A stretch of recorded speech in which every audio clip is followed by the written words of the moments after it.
और तुम सब अंधों की तरह उसके इर्द गिर्द घूमते रहे, उसकी तारीफ करते रहे। लेकिन सर आप कुछ नहीं सुनना है मुझे।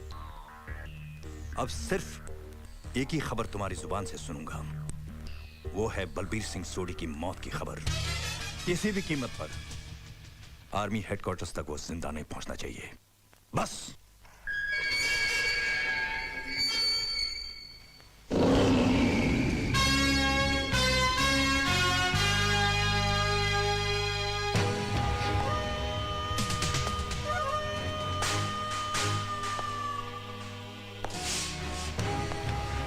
क्या कहा था तुमने? नौटंकी अभी तो शुरू ही है।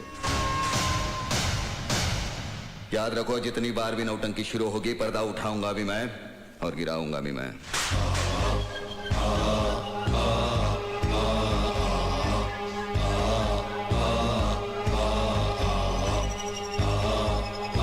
एक मासूम बच्ची का सहारा लेकर धोखे से तुमने एक फौजी को नहीं, एक बाप को गिरफ्तार किया है।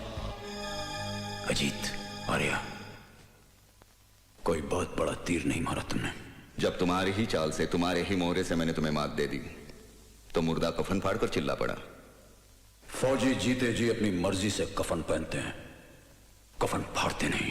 वो फौजी के लिए ठीक है, तुम जैसे भगोड़े के लिए नहीं।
I said stop it! Control yourselves, officers. Sir. मैं जा रहा। सर। चलो मेरे साथ। सर, अधूरा ही सब बाद में। सर, कर्नल कुछ छुपा रहे हैं, बहुत सी बातें इनसे उगलवानी होगी। बड़े चालाक इंसान हैं। हम कल ही उसे हेडक्वार्टर के लिए रवाना कर देंगे। सर, मैं उन्हें हेडक्वार्टर लेके जाऊंगा। डोंट वरी, सिक्योरिटी का पूरा इंतजाम है। सर, फिर भी मैं लेके जाऊंगा। प्लीज सर, मुझे इजाजत दीजिए। तुम कभी कभी नहीं, बार बार जोश में आकर अपने होश खो देते हो। सर, ये तो नाटक था उन्हें उकसाने के लिए। तुम्हारे नाटक में अच्छी तरह समझता हूँ। सर प्लीज, जो काम मैंने शुरू किया है मुझे उसे अंजाम तक पहुंचाने दीजिए, please sir. Relax major, relax. Sir.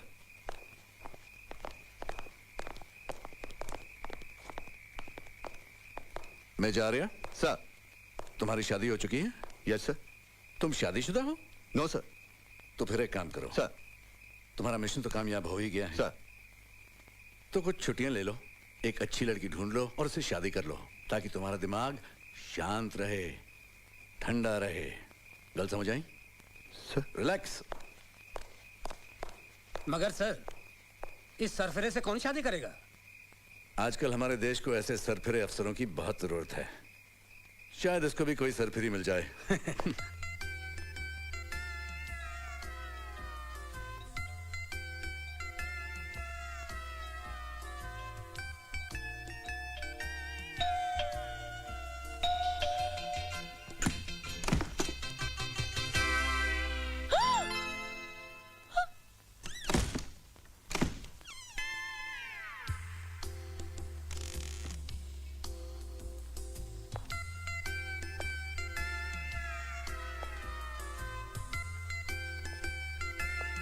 Beautiful.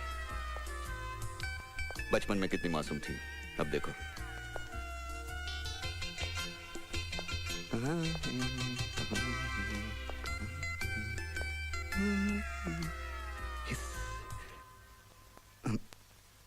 कहीं बाहर जा रही हैं आप? नहीं, नहाने के बाद। वो मैं कल जा रहा हूँ, मेरा यहाँ का काम खत्म हुआ तो आपकी निगेटिव्स थी फोटोज की, मैंने कहा लौटा दूँ। किरण बेटी, इस मिलिट्री वाले को कम मत समझना, ये एड़ा बन के पेड़ा खाने वालों में से है। देख तो कैसा सूट बूट में सज के आया है, लेकिन मुझे तो दाढ़ी के साथ ही हीरो लगता है, बिना दाढ़ी के तो जल्लाद लगता है। लगता है पुलिस वाली पे लट्टू हो गया है। नेगेटिव्स देने का तो सिर्फ एक बहाना है। आप कुछ सोच रहे हैं क्या? नहीं, सोचना क्या, मिलिट्री वाले सोचते बहुत कम है, करते बहुत ज्यादा है। लगता है आज इरादा करके ही आया है। अगर ये सचमुच मुझसे प्यार करता होगा तो इसे साबुन देने के बहाने बाथरूम में बुलाऊंगी। अगर ये आया तो समझो फिसला, और यस नहीं तो नो। नहीं, नो मतलब मैंने कुछ मांगा ही नहीं अभी तक। नो किस लिए? No no no no no yes, इसलिए कि मैं आपको ऐसे नेगेटिव देके जाने नहीं दूंगी। आप 10 मिनट बैठिए, मैं अभी नहा के आती हूँ। कहीं जाना नहीं। हाँ, टेक योर ओन टाइम।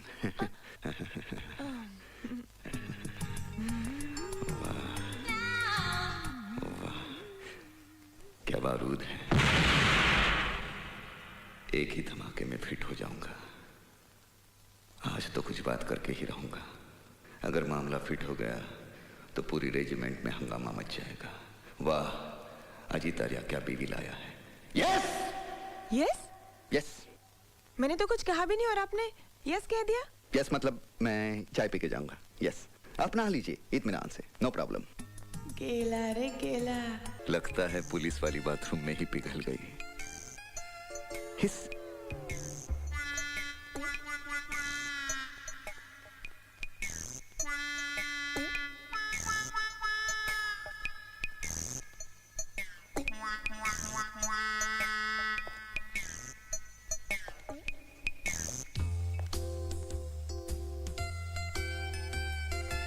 हम दोनों की जोड़ी कितनी अच्छी लगेगी। तो मिलिट्री में, मैं पुलिस में, दोनों वर्दी वाले, दोनों वर्दी पहन के काम पे जाया करेंगे। और हमारे 2 बच्चे होंगे। हाँ, हम एक को मिलिट्री में डालेंगे, एक को पुलिस में। एक को मिलिट्री में, एक पुलिस में। एक मिलिट्री में, पुलिस में। मिलिट्री में, पुलिस में। मिलिट्री में, पुलिस। आइए ना। नहीं, मैं नहा के आया हूँ, आप नहा लीजिए। नहीं नहीं नहीं। देखिए देखिए देखिए, देश की हालत वैसे भी बहुत खराब है। मिलिट्री वालों को और पुलिस वालों को हर काम साथ साथ मिलकर करना चाहिए। हाँ, बहुत जरूरी है। यस हाँ यस यस, आइए ना। यस।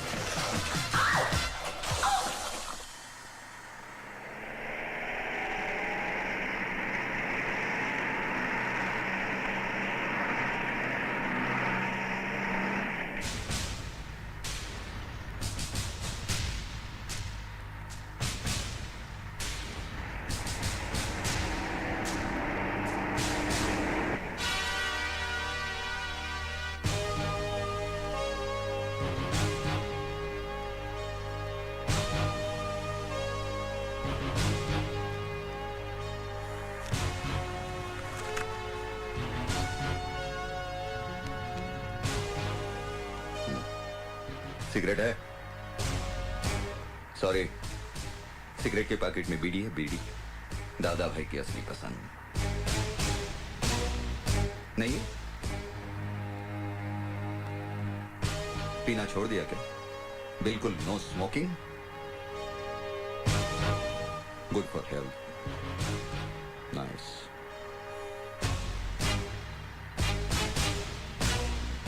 बकबक करना भी छोड़ दिया क्या? हैं? अरे भैया हथौड़ा, यूं चुप रहने से कोनो फायदा नहीं होवत। अब जहां जा रहे हो ना, वहां ऐसा आदर सत्कार किया जाता है कि गूंगे भी गजल ठुमरी गाना शुरू कर देते हैं।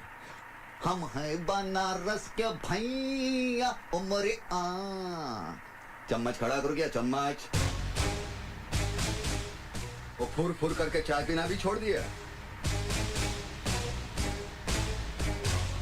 यार, ये छोड़ने के मामले में बड़े माहिर हो तुम। आज ये छोड़ दिया, इसके पहले बीवी बच्ची को छोड़ दिया, उसके पहले तो हद कर दी। अपनी ड्यूटी, अपना फर्ज, अपनी वफादारी छोड़कर सीधे गद्दार बन गए। गद्दार नहीं हूं मैं, नहीं हूं मैं गद्दार। असलियत जानना चाहते हो तो अपने खून के उबाल को रोको और सुनाओ। ये कोई नौटंकी नहीं है, ये हकीकत है, हकीकत।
ये नहीं हो सकता चंगे जी, तुम समझ नहीं रहे हो, मिलिट्री का मामला है। आज तक हमने तुम्हारे हर मामले को सुलझाया, चाहे वो इलेक्शन का हो या फिर गंदी राजनीति में किसी को खत्म करने का।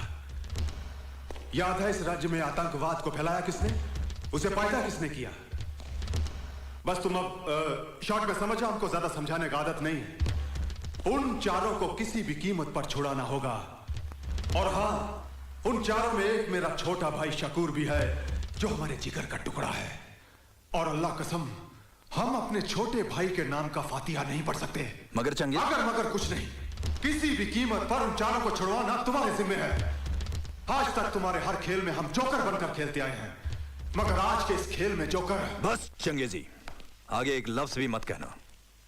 और एक बात ध्यान से सुनो, राजा साहब जब भी कोई खेल खेलता है तो हुक्म का इक्का अपने पास रखता है, और इस खेल में भी हुक्म का इक्का हमारे पास ही रहेगा।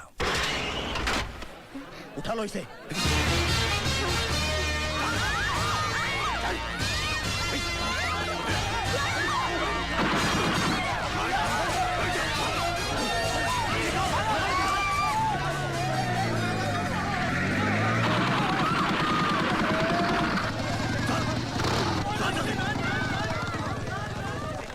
आतंकवादी द्वारा मंत्री की बेटी का अपहरण, आज की ताजा खबर, आज की ताजा खबर। आतंकवादी दिन दहाड़े मंत्री की बेटी को उठाकर ले गए, आज की ताजा खबर, आज की ताजा खबर। केंद्रीय मंत्री वीरभद्र सिंह उर्फ राजा साहब की बेटी भारती को आज उग्रवादियों ने कॉलेज के ग्राउंड से ही उठा लिया और बदले में उन 4 खूंखार आतंकवादियों को रिहा करने की मांग की, जिन्हें हमारे भारतीय जवानों ने जान की बाजी लगाकर गिरफ्तार किया था। इस मामले ने अब गंभीर मोड़ ले लिया है। इसका फैसला करने के लिए कार्यवाही कमेटी की मीटिंग कल दिल्ली में होगी। वीरभद्र सिंह जी, आप कैबिनेट कक्षा के सीनियर मंत्री हैं और आपके पीछे एक बहुत बड़े देशभक्त फैमिली का नाम भी जुड़ा है। माफ कीजिए मगन भाई, ये देशभक्ति, समाज सेवा, कानून, ये सारे अल्फाज किताबों में बंद ही अच्छे लगते हैं। अब आप ही मुझे बताइए, आप और आप जैसे चंद सीनियर पॉलिटिशियंस को छोड़कर आज के पॉलिटिकल फील्ड में कोई भी ऐसा आदमी है जो इन चीजों पर विश्वास करता है और इन पर अमल करता है? Let's be practical. आज राजनीति एक धंधा बन गया है, धंधा। इसका मतलब उस मिशन में हुई हमारे फौजियों की कुर्बानी बेकार जाएगी? देखिए, फौजियों के साथ मेरी बेटी को कंपेयर मत कीजिए। किसी भी हालत में मैं उन 4 टेररिस्टों के लिए अपनी बेटी को कुर्बान नहीं कर सकता। क्या जमाना आ गया है, लगता है महात्मा जी की बात सच होगी। मगन भाई, ऐसी कुर्बानी देने वाले नेताओं की आजकल सिर्फ मूर्तियां बनती हैं, जिनकी साल में एक बार सफाई की जाती है और मालाएं चढ़ाई जाती है, और बाकी के तमाम दिन परिंदे उनका आदर सत्कार करते रहते हैं। एक बात और मैं आप सबको बता दूं, आज मैं आप लोगों का भाषण सुनने नहीं आया हूं, मुझे फैसला चाहिए, वो भी मेरे फेवर में।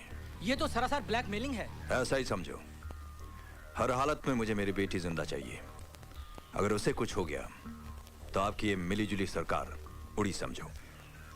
30 MP हैं मेरे पास, जिनके बलबूते पर आपकी ये सरकार चल रही है। इसे धमकी नहीं, मेरा फैसला समझना।